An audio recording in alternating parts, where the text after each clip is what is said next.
Sorry everybody, Zilix here, and welcome to, I don't really know what I'm welcoming you to. I guess this is a creation that I built just now in Minecraft. Basically what this is it is a very sloppy version of a King of the Hill, I guess you can say. And the goal of this was to make it so that it could be replicated in survival mode. So you don't need command blocks. It's basically the one thing I was trying to avoid with this. Now, I've seen a lot of King of the Hill points using command blocks to test for whenever a player is in the area, yada yada yada. But I wanted to make it so that this could be replicated in my new Let's Play.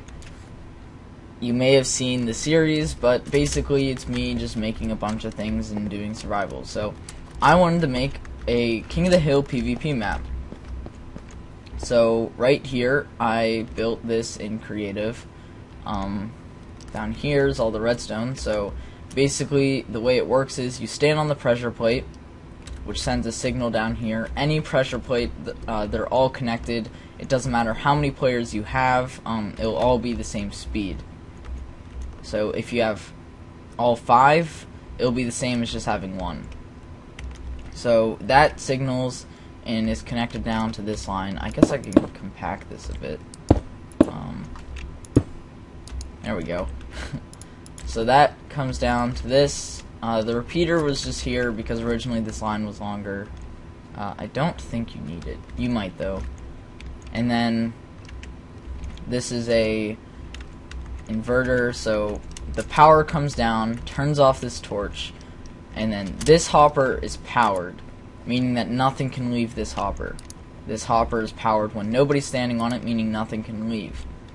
When somebody is standing on this, it will turn off this torch, allowing stuff to leave. This can be filled with anything. It doesn't really matter. However, if I take this out, or this out, or this out, it will basically just make it take longer to capture. I guess. But the way I have it now, with all filled, all up to 64, it takes approximately 2 minutes and 5 seconds of standing on it. So I think I'll decrease that myself because it does take a while. Oh, let's make it day. And then what happens is there's a comparator here, so depending on how many items transfer from here to here, this comparator will output a signal. Once every item goes through, it will hit the end and the no blocks will go off. So as this goes through, it turns off these torches, which turns on this torch, which turns on the lamp. Over time, the lamps will be turned on. If a player is standing on here, the lamps will be going on. Once they're killed or knocked off, the lamps will stop, but they will stay where they were. So if the player got it go to this lamp here, once they're killed or knocked off or walk away even, this lamp will stay lit, but it will not progress any further until another player steps on. Yeah, that's pretty much it. These note blocks aren't necessary. It's just there to, I guess, make a sound. And then, I guess I can show you, once I stand on here, it starts lighting up. This goes very, very slowly. You can use less lamps, and also, I have the lamps in a weird order. You can just make it a perfectly straight line if you want, and you can move it as far back as you want. However, if you're going to move the lamps back, you'll also have to move the hoppers, because the hoppers have to be obviously a very specific distance away from each lamp.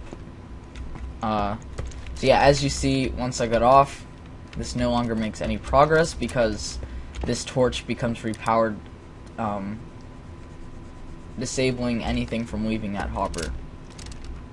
Here I have a really basic reset line. So obviously nothing is allowed to leave this hopper because it's being powered. by this torch that's always on. However, when the reset line is triggered, which comes up here, it will turn off this torch, allowing stuff to leave the hopper, and then you'll know once everything leaves, once all the torches are off. So it kind of explains it in these signs here, and then obviously this goes down until all the, did I say torches? Lamps. Once all the lamps are off, then it's fully reset right about any second now. So you can put this back up and the game is ready to play again. It's very easy to set up, very easy to make in survival. There's not many resources in here. You'll probably need about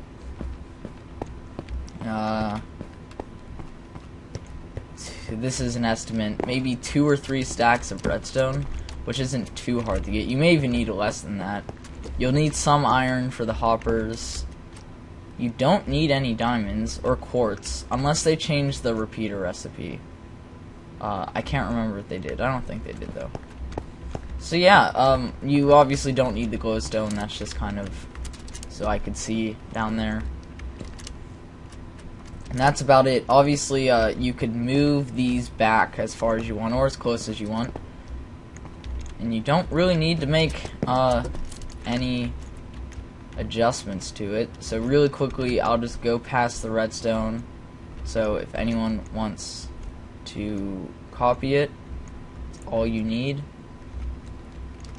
So yeah, it's pretty simple. And as I said, if you want to take stuff out of here, so if you take out like 2 stacks, you could probably get rid of this line there. You'll have to test it though. And then if you want to move those back, you just have to extend this line here. So this line, this piece of redstone, just extend that as far back as you want.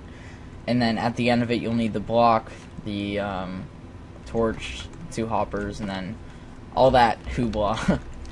So yeah, that's about it. Once I get the amount of resources I need, I will make this in my survival world with an actual map. And I might make the map like a schematic for people to download. But you'll be able to watch me build it all. So thank you guys so much for watching. If you liked it, please leave a like. Also comment if you have any suggestions of maybe how I could compact it or make it better, because right now it's kind of flawless other than the fact that it takes a long time, but that's very easy to adjust. It's not really ever going to break. So yeah. So as I said, leave a comment if you have any suggestions or if you want to say something about it. And as always, my name is Zilix. I'll see you guys next time. Okay, thanks, bye.